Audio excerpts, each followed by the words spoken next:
Welcome to the Hardwood Hustle powered by PGC Basketball. We believe in the value of a coach. We're here to educate, empower, and encourage you to lead like never before. This week, we're joined by Craig Nickel, PGC Director of Basketball Development. As a coach and now leading the PGC Director team, Craig shares insights into how coaches and players can grow this offseason in developing player decision-making, leadership, and much more.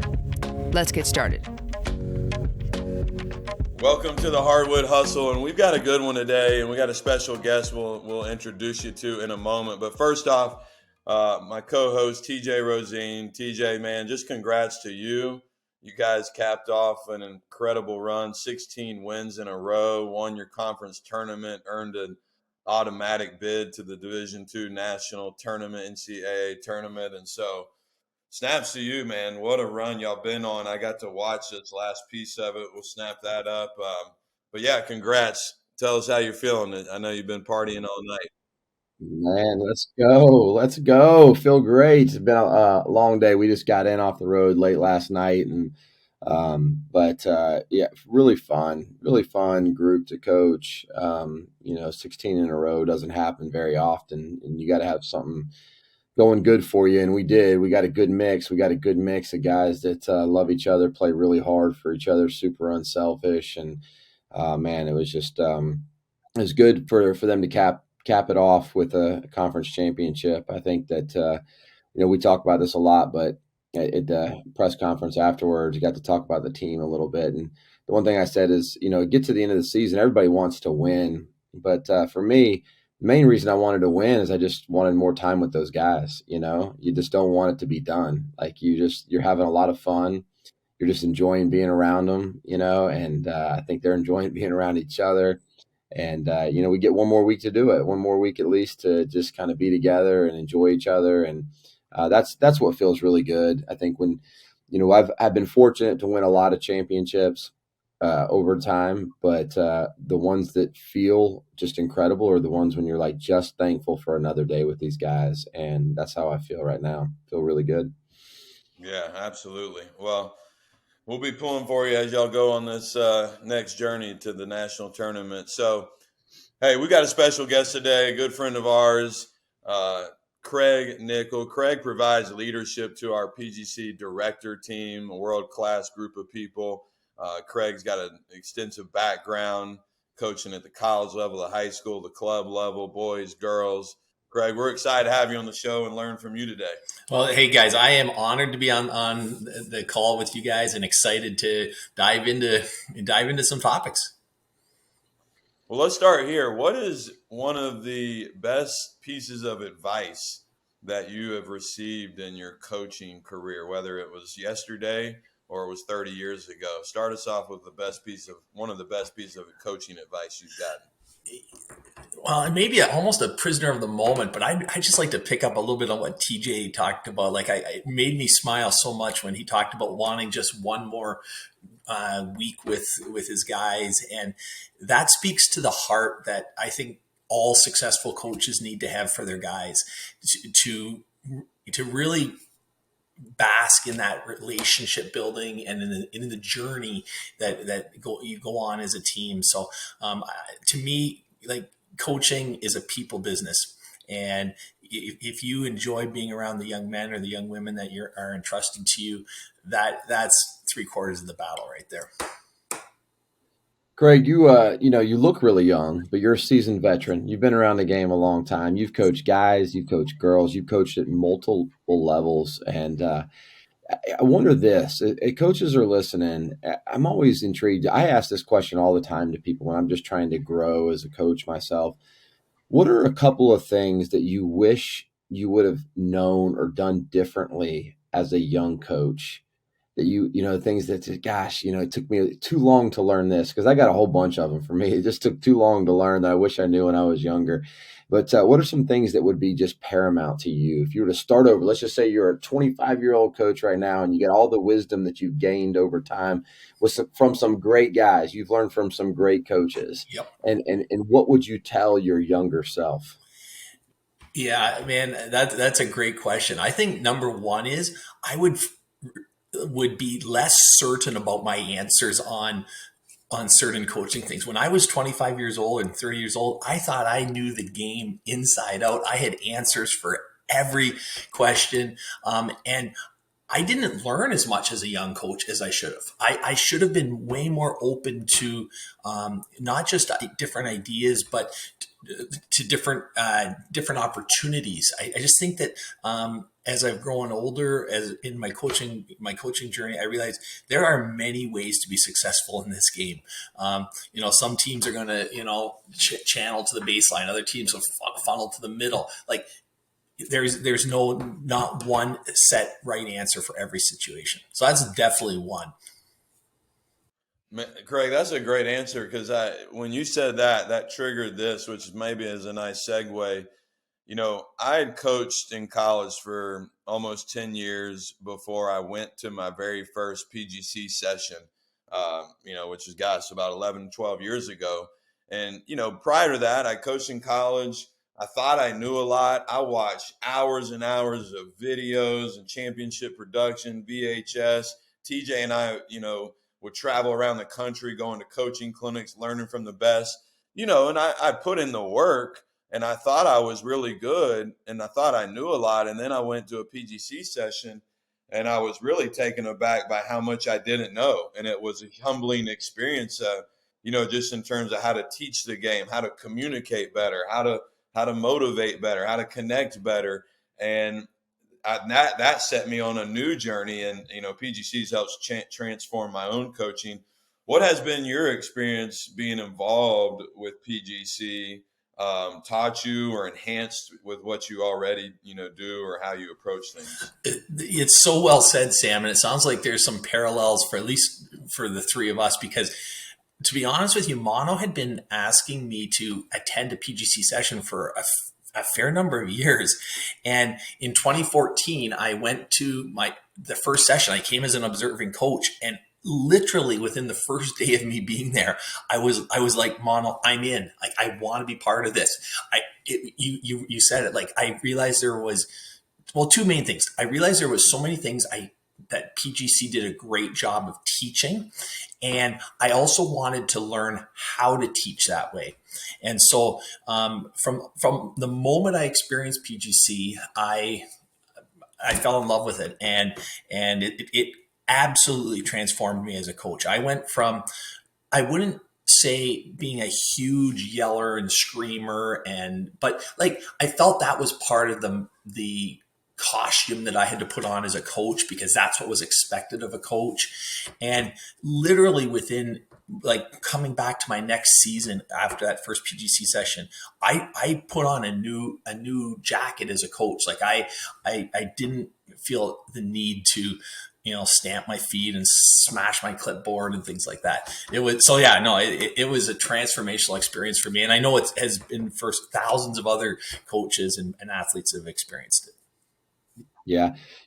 It's interesting. We all had the same experience, and I feel like this is a shameless plug, because I do have a dog in the fight, because I love PGC and I love what we do. But I also feel a little bit of a burden to share it with people because of what it's done for me. And I think all three of us agree on that. Like, it's just done so much for us. And so there is a bit of a burden to share that. And I think that this may lack a little bit of humility, but I don't know a better way to say it, is like, as a coach, when I first went, that I thought I knew what I needed.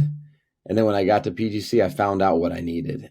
And I think that's what a lot of coaches really go through. You know what I mean? Like, I think you're like, well, I don't need this. I need to go learn, like Sam alluded to a minute ago. I need to go learn this offense, this defense. Sam and I talk about this often. I remember even when we went to something like Duke practices when we were young coaches, we were probably watching all the wrong stuff. Coach K was some really interesting leadership techniques and tactics he had, but we were writing down every set play they had. And we thought that would change our program and make us different. And then, that thing kind of got on steroids when I went to PGC the first time. I've told the story many a times, but I told my wife I was going to go away for a few hours and hang out with this guy Mono and watch a session. Then I called her at the end of the night and said, hey, I'm going to actually stay the night and go back tomorrow. And then I called her on the second day and said, you know what? I'm actually going to be gone for the week, hon. This is just too good. And I just wish that for coaches, because you talked about it, Craig, just it added fulfillment. It helped you to take off the costume. I love that word. I think there's a certain thing we feel like we have to live up to as coaches, and who we have to be in a way that we need to act. And PGC will turn that upside down, and it'll make you rethink. And going back to your first answer, I love that answer as well, because there is a time when you think you've got all the answers, or you think you know exactly what you need, but you're not exposing yourself to different ways of doing things. And being exposed to PGC was a totally different way of doing things that opened up, I think, all of us in that way.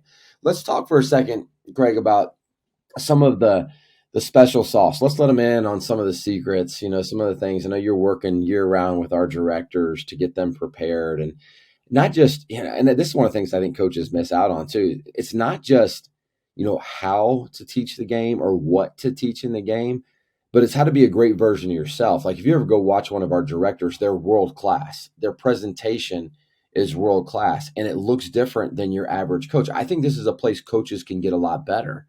They can be better at teaching the game. They can be better at presenting the information. They can be better at connecting. And I think our directors do a phenomenal job. So share a few things with us, what you think are secret sauces that are going on that just different from what you say, the general coaching world, to like what's actually going on in a PGC session. Yeah, I'm incredibly proud of our team of directors. This summer, we're going to have over 50 directors leading 153 sessions this summer across North America. So it's and it's a privilege to work with such a talented group. But one of the things we're always trying to do is level ourselves up within our director team, and we do that through a series of training that we do in the spring. But one of the things, for example, we focus on, you were referencing communication, is we work at becoming better storytellers.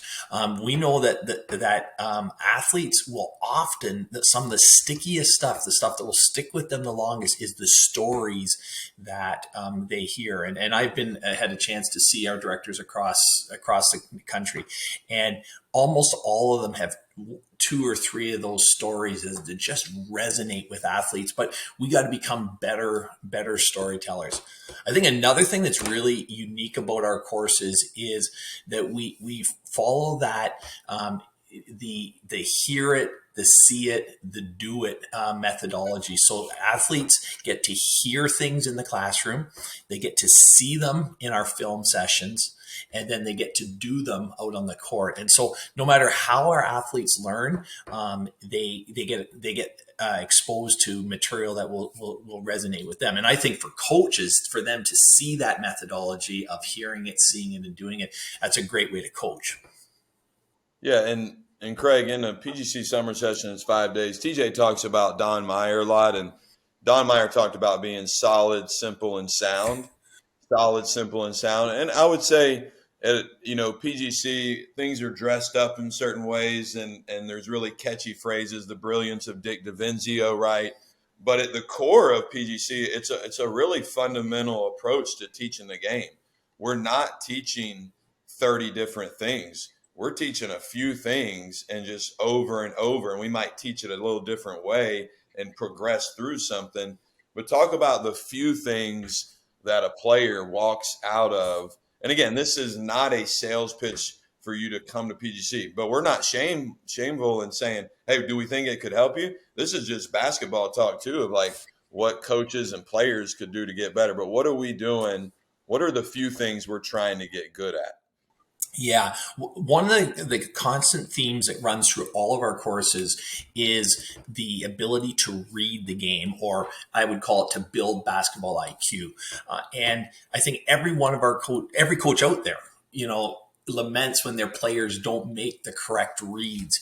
And so we spend a lot of time in all of our courses teaching catch reads, drive reads, rim reads. Like, those are the 3 main reads that athletes must process. And we start at, very simple levels. And as throughout the week, we build to the point where athletes go back to their programs with significantly improved read skills, and they can make those reads at pace.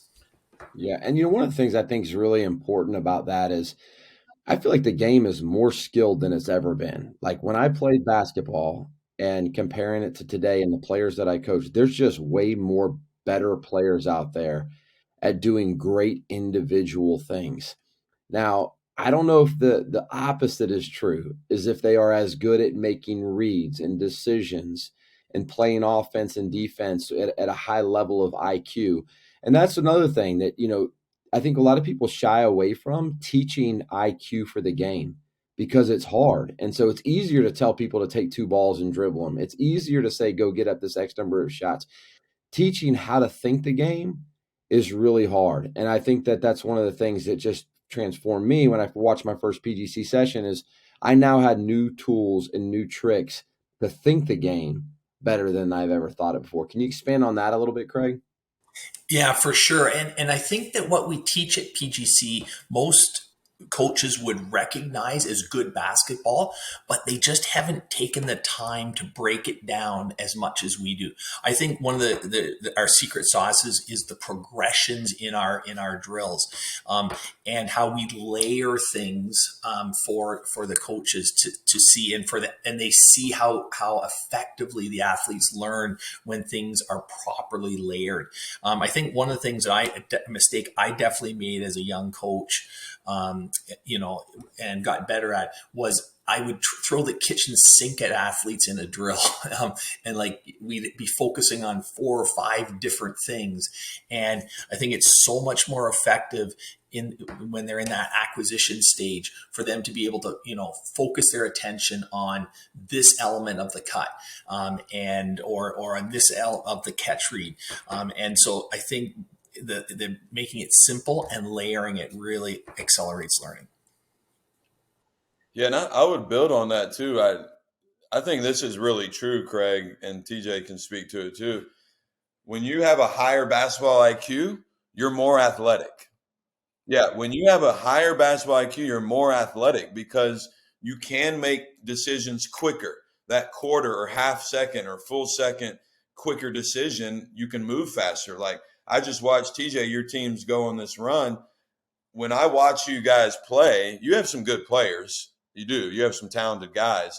But I don't know that you're like quicker or more athletic, but your guys are more solid and sound defensively. They make better decisions on offense. So it's obvious to me that you've trained that.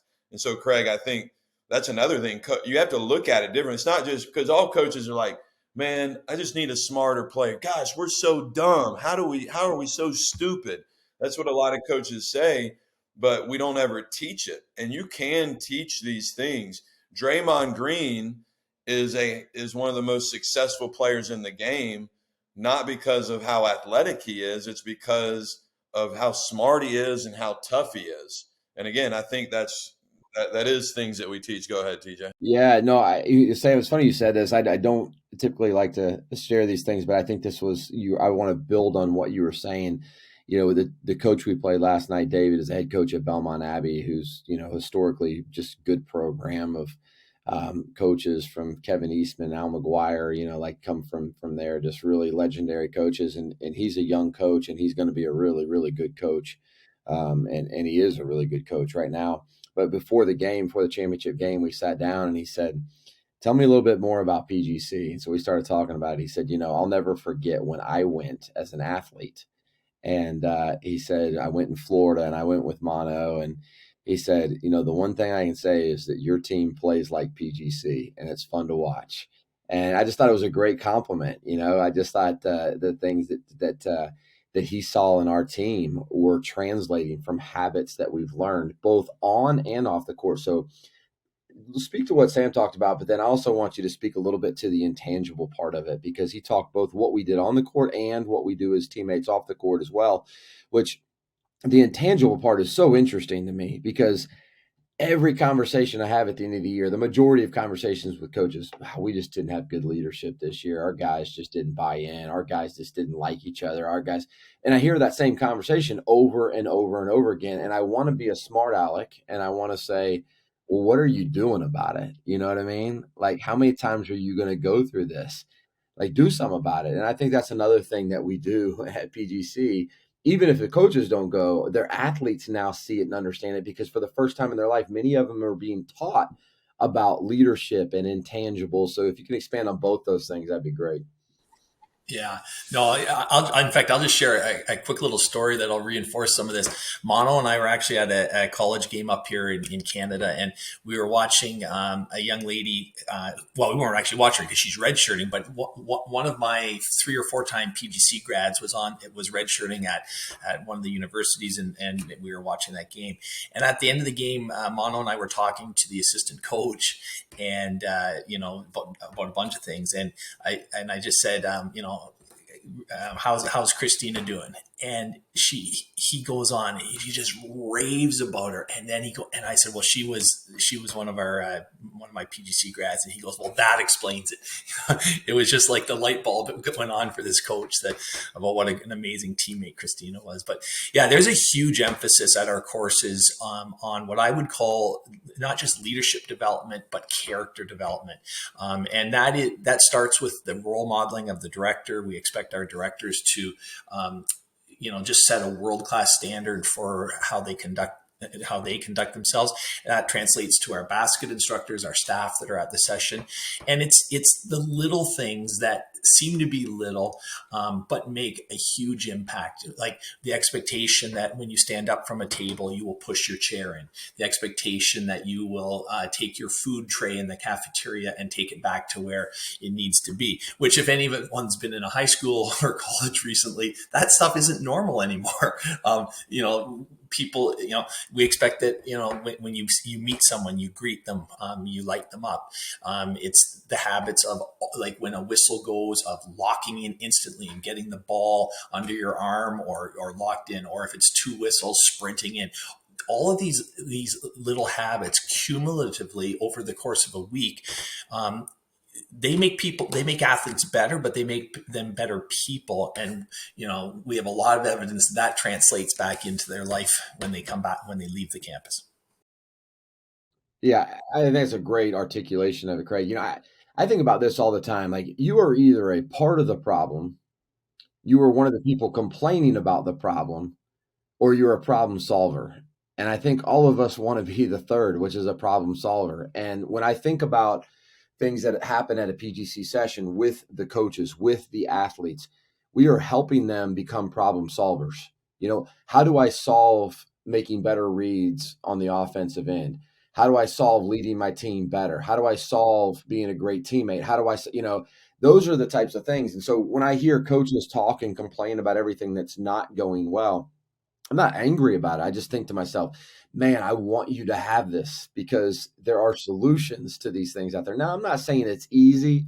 I'm not saying it's just going to fix every single problem you've got, but it's going to give you better tools to attack the problems that you have.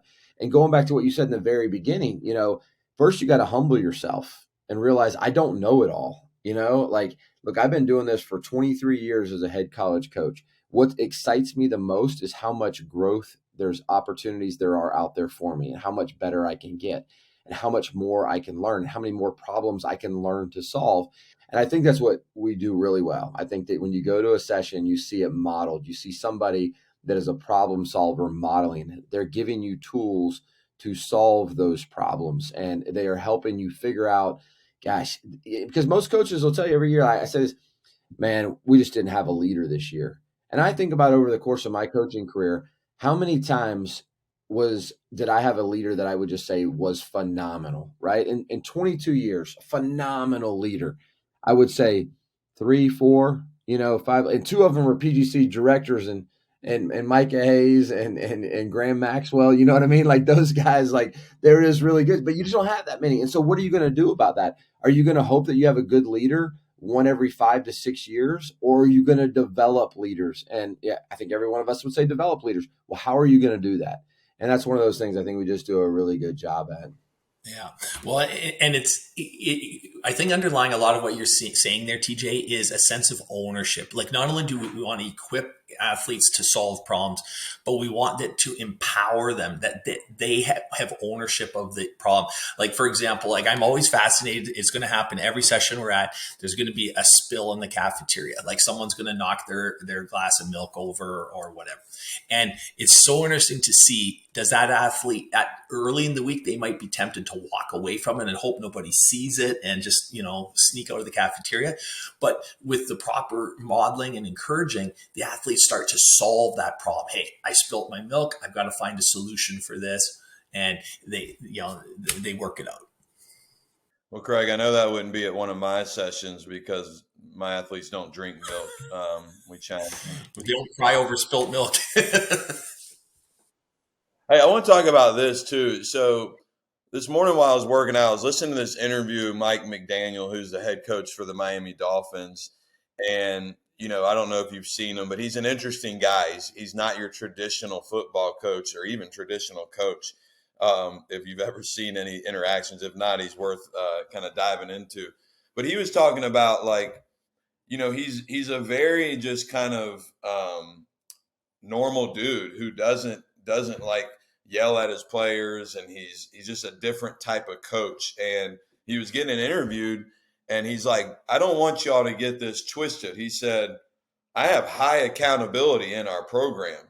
Don't think just because I'm easygoing and I'm very friendly with the players that there's not accountability. When we watch film, I'm teaching them, hey, when you don't do your job, you leave our quarterback hanging out to dry. When you don't run this route the right way, you're doing this to the team. And I say that to set up this question, which is, I think a lot of times as coaches, and I've gotten this, some coaches who go to PGC, they'll pull me aside and be like, you guys are really positive and y'all speak to the athletes in a positive way, but sometimes you just gotta tell them the truth. And I think any good coach worth their merit, like, they're high demanding, there's high accountability. I just think how you go about it, there's a lot of different ways. Can yelling and telling be one way? Yeah, absolutely. I'm gonna raise my voice at times. I'm gonna coach with some passion. But also there's a way of, like, I'm coaching TJ. It's like, TJ, hey, come here for a second. Hey, on that last few reps, did you give your best effort? And it's a conversation. It's a question. So we use with the PGC Director team, I know you're teaching them how to use questions. Questions force players to have to problem solve. So maybe speak to questions or some of those little other things on how you get players and athletes to the end destination through high accountability, but just a different way about it. Yeah, totally agree, Sam. Like, never should positivity be equated with lack of standards. In fact, that was one of my fears when I moved away from more of a fear-based kind of coaching, that somehow my athletes would perform, be less competitive, and it actually is not the case at all. You mentioned questions. Absolutely. I think questions keep athletes mentally engaged. And I think that as soon as athletes turn off their brains at any point during practice or any part during our sessions, they start to limit their ability to learn. They're just doing rote things if they're not thinking. So I use questions a lot. We encourage our directors to use questions a lot. Another thing that I think really helps maintain high standards is just do-overs. Not like, hey, you guys screwed up this drill, so get on the line and run. It's like, hey, we screwed up this drill. We're going to do it over again until we get it right. And that quiet insistence, when athletes start to realize, no, we're not going to move on. Coach isn't going to allow us to move on until we've accomplished whatever the goal for that drill is. So I think I'm a huge proponent of do-overs as another way of maintaining high accountability.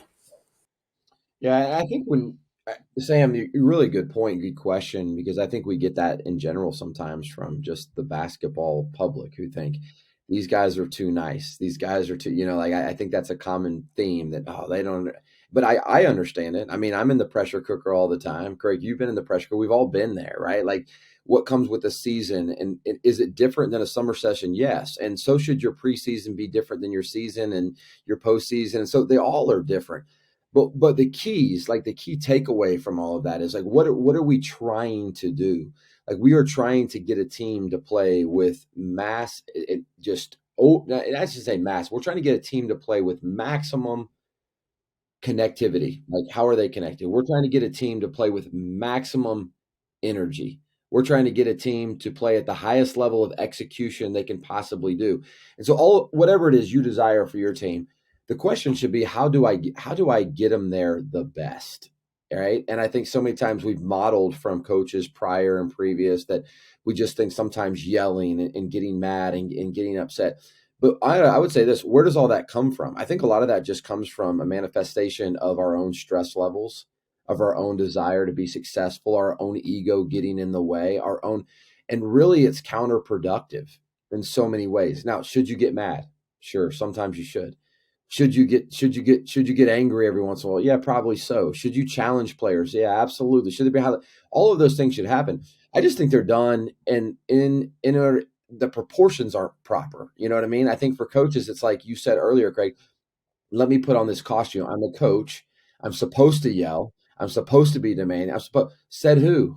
You know what I mean? Said who? Like, because I can give you a whole bunch of examples of guys that aren't like that all the time.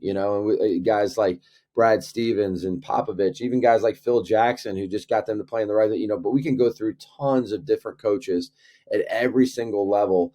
And like you just alluded to the Miami Dolphins coach there, Sam, where there's another way to do that. I mean, Pete Carroll comes to mind with his energy and his passion. Like there's just so many good coaches out there that do it a different way. So what is the question, for you guys, I'll ask both of you this, like, what is the question you should be asking yourself as a coach? I mean, like, what are we trying to figure out? What's the problem we're trying to solve for our team? What are the things that I think coaches aren't asking themselves enough of? Well, Craig's going to give a better answer, so I better get my answer in first. I think DJ, what the question we're trying to answer is how do we help the people we're coaching to become the best versions of themselves? And that's, as a player, that's a person, that's a leader, and to do that requires a full investment. That's under an umbrella. Under that umbrella is like giving your best effort. That means being a great teammate. That means being all in. That means being super coachable.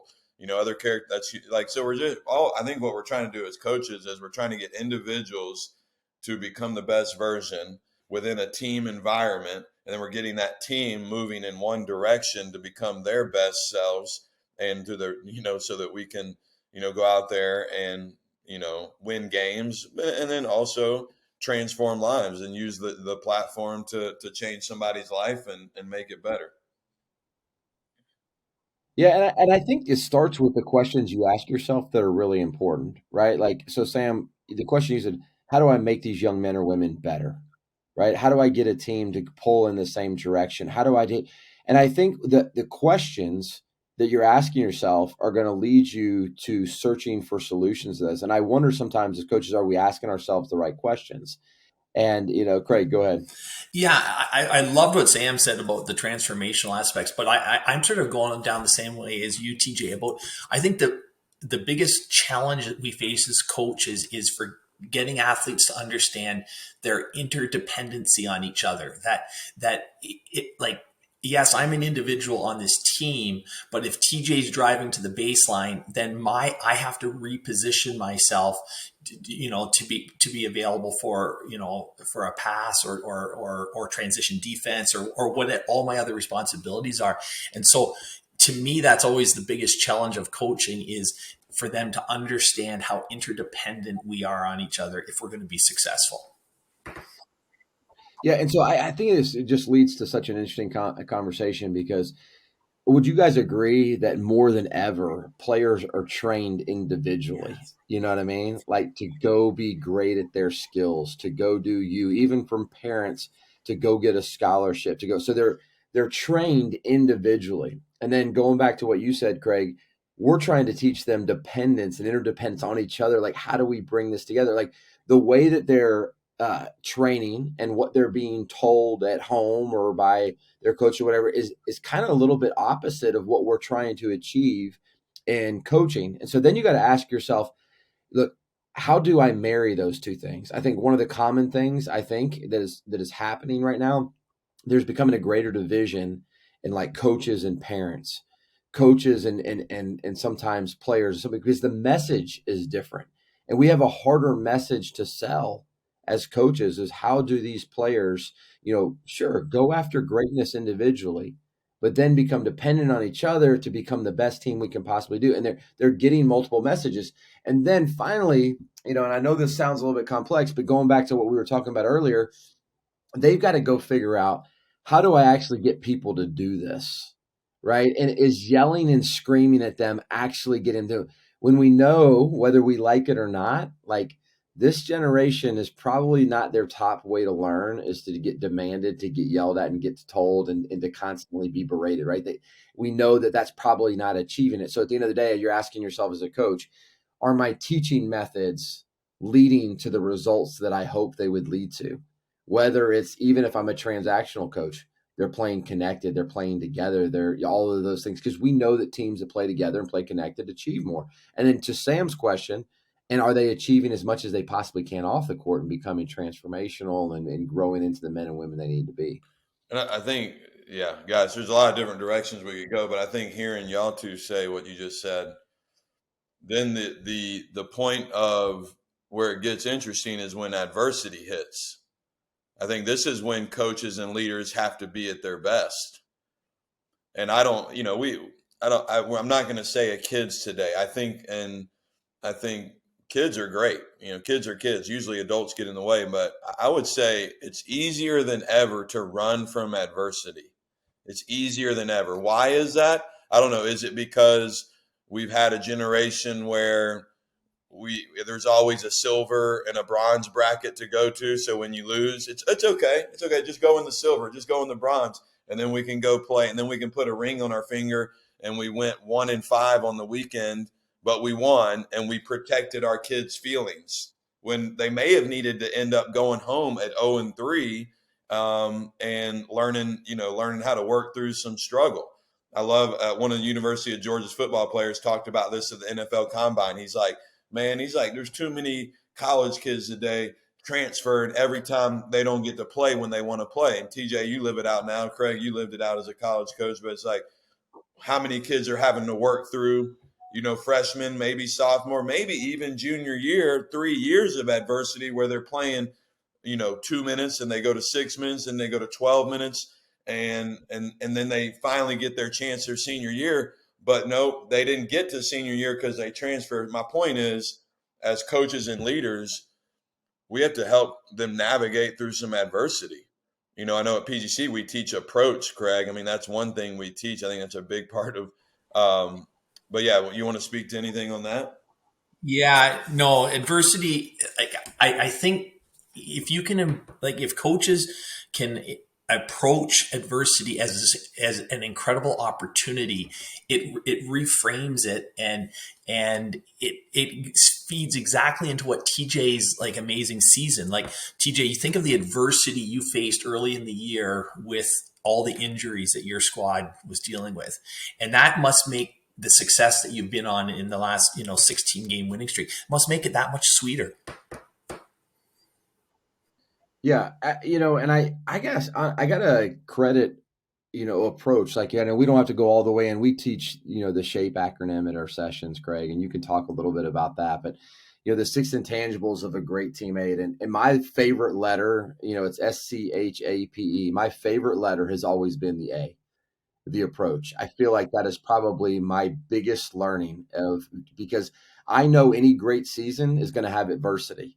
I know it's going to have challenges, but I know that about life. I know that about family. And so that's where, when I first learned SHAPE, I mean, I like all of the letters and I think they're all great, but the A in approach and the way that it was taught at the session when Mono was teaching it, and the numerous ways I've seen all of our directors teach approach, every time I hear it, I think this is what people of any sport, of any job, who a parent, a child, or whatever, like, if you can get this A right, you got a chance.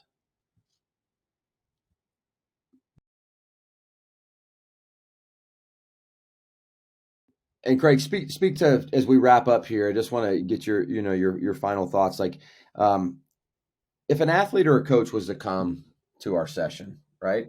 Like what do they expect? I know we've talked about it a lot, but like, what do you expect? Like, what is it that we're hoping for players and coaches to leave with? I mean, pull back the curtain just a little bit because, our mission is to be a light in the basketball world, right? And it's weird sometimes telling people to go do this thing that you're a part of and you work in, you do whatever, but it's also one of those things that I unashamedly share because of the joy it's brought me in the game, because of the things that it's helped me to be able to learn and to be able to share with other people. And so you could just pull back the curtain for a second and share a couple of things that you would hope and you would think that a player and a coach would leave when they leave a PGC session. Yeah, it's a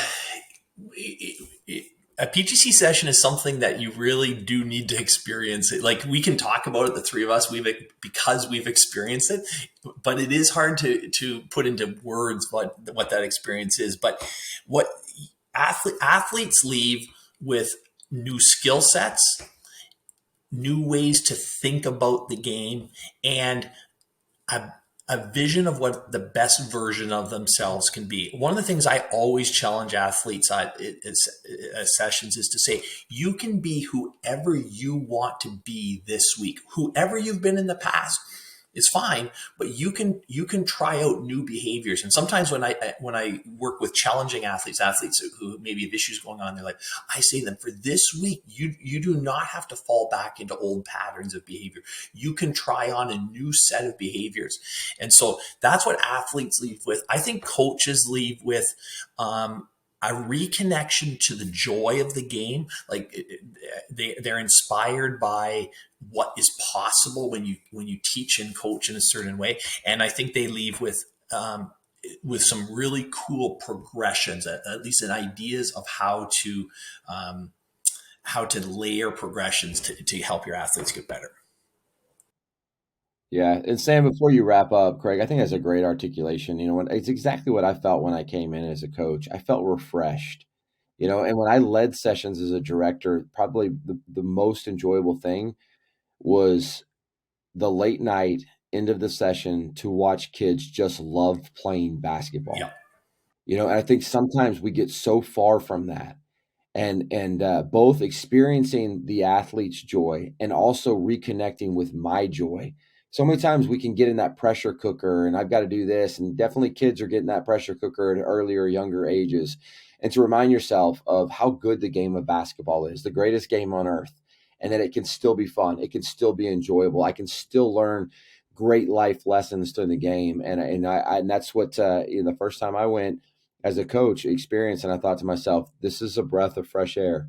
This is a deep breath that I needed. I needed to reconnect with that joy, and the joy that not only I could have of the game, but the joy I could give to others through coaching the game. So that was a great articulation, Craig. Really appreciate you being on today and sharing all that stuff with us. It's been my pleasure.